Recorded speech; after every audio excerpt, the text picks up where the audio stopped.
پاشو چرا نشستی؟ تاریک بود چراغ دستی، با خودت بیار تا روشن بشی. همه وایسادن ما چرا نشستی؟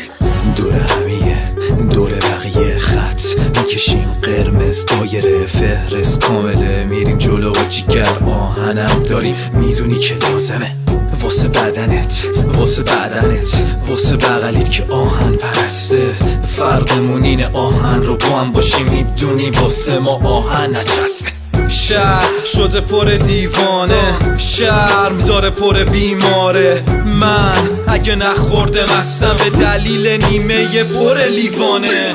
من مست و تو دیوانه، ما را که برد خانه. 100 بار تو را گفتم کم خورد و سه پیمانه.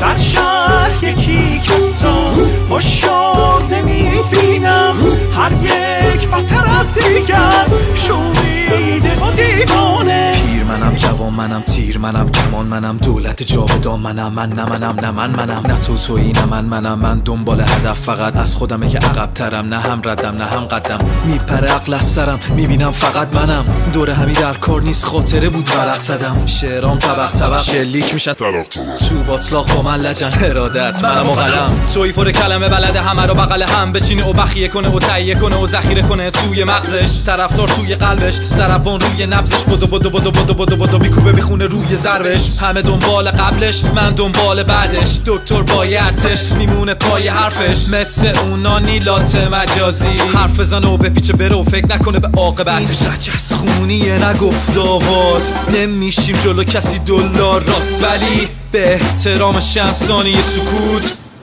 منظورم مولاناست. من مست و تو دیوانه، ما را که برد خانه. 100 بار تو را گفتم کم خورد و سه پیمانه.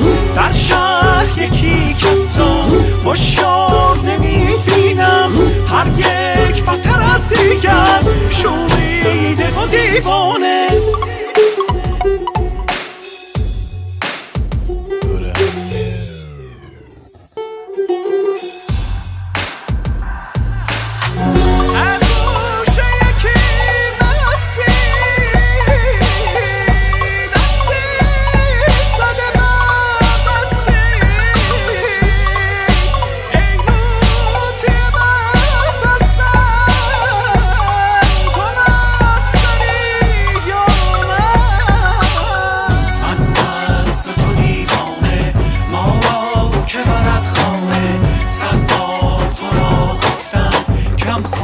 دو سه پیمانه.